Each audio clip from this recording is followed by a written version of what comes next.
Showbiz fanatics, karibal ni Mr. Alden Richards sa panliligaw kay Miss Catherine Bernardo, abay na isa publiko. But before that, if you haven't subscribed yet to my YouTube channel, please don't forget to like, share, and subscribe at i-hit po na rin ang notification bell for more showbiz updates. Of course, before anything else, we would like to give you a thanks for always keep watching and trusting this channel. Salamat po sa lahat ng mga sumusubaybay, nagko-comment at nagbibigay ng kanilang mga opinion patungkol sa ating latest update.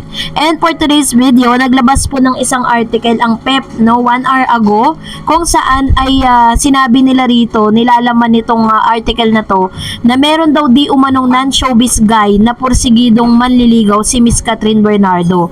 Sinabi rin dito sa article na ito na si Catherine Bernardo di umano ay kinumpirma po nila na talagang nanligaw nga itong si Mr. Jericho Rosales kay Miss Catherine at binasted niya ito.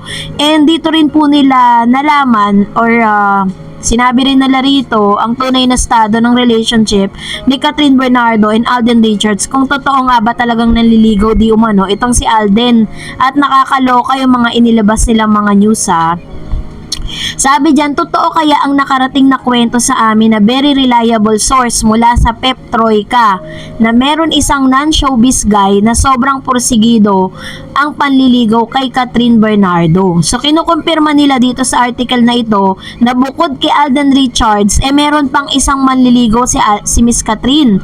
Tapos meron pa siya ditong sinunod na parang sinabi dyan, at kaagad daw mula sa kanilang source, ito daw.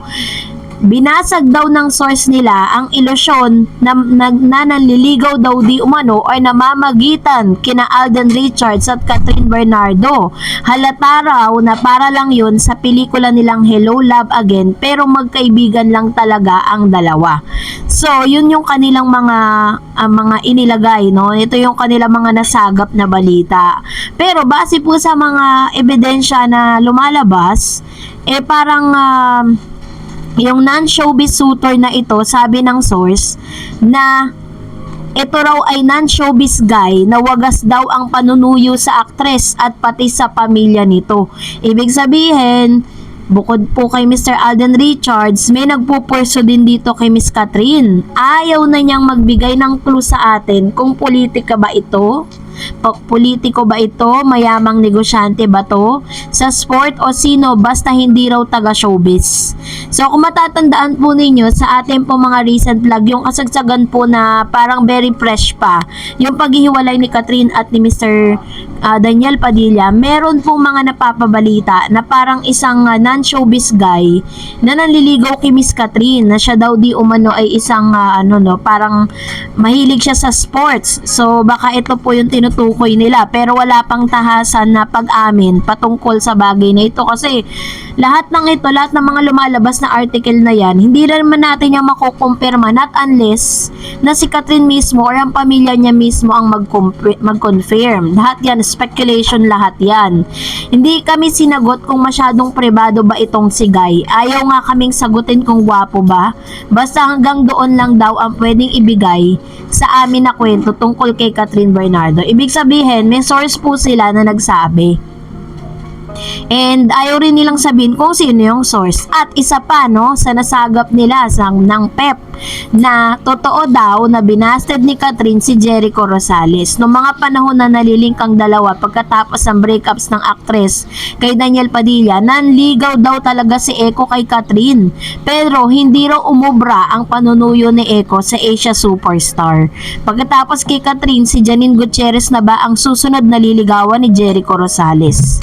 Tinanong din ng PEP ang ilang taong malapit kay Janine kung nanliligaw ba talaga si Eko sa actress, pero wala pa silang maisagot kundi laugh emoji lang. So, ang nakakaloka lang dito is parang sa mga nilalabas nilang article, parang sigurado na talaga sila na totoo nga talaga na hindi raw nanliligaw, wala daw relasyon si Alden at si Catherine, pero according po sa ilang mga source naman is parang inamin or parang kitang-kita sa mga gestures and actions po ng pamilya ni Miss Catherine Bernardo na botong-boto sila kay Alden. So ibig sabihin, talagang ang katotohanan or the key or the truth will be, ang pinaka best source niyan is yung pamilya. Doon tayo maniniwala.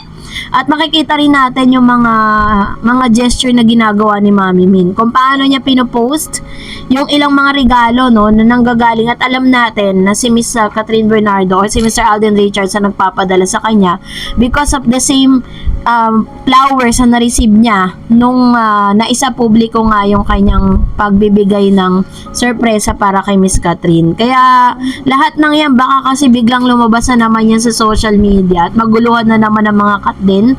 Let's wait and see na lang. Ang pinaka-best talaga dyan is antayin natin kung ano po yung magiging outcome. And sabi ko nga sa inyo, that time is the ultimate teller. 'Di ba? Tanging ang panahon lang ang makapagsasabi.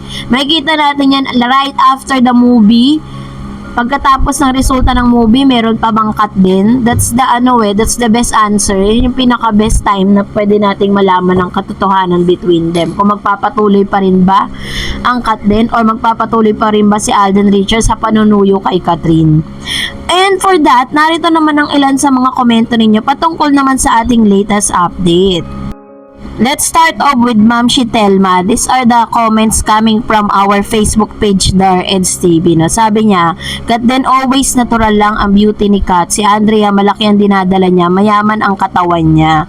Actually, magkaibang tao sila at magkaiba sila ng identity at magkaiba rin sila ng ganda. Kaya there's no way para po pag i-compare silang dalawa. Sabi ni Tessie Lirag, Kat's figure is nice because she work out. She's very much proportion, can wear as any outfit and has classy taste. Look at her beautiful mother. Yan, ito po yung kanyang komento naman para kay Miss Kat.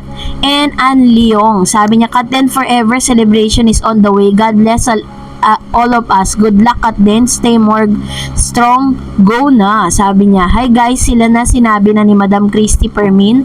100% sila. Bravo Kat then. Yahoo forever na talaga. Kasala na. Go, go, go. Yan. So, ito naman yung gusto nating mangyari, 'di ba? Talagang in the end, talagang sila yung magkatuluyan. Pero, sabi ko nga sa inyo, at the end of the day, sila pa rin ang magde-decide for their life, 'di ba? Tayo naman mga supporters lang and we don't have any rights para panghimasukan kung ano man po yung magiging desisyon nila sa buhay. So, let's be happy for that.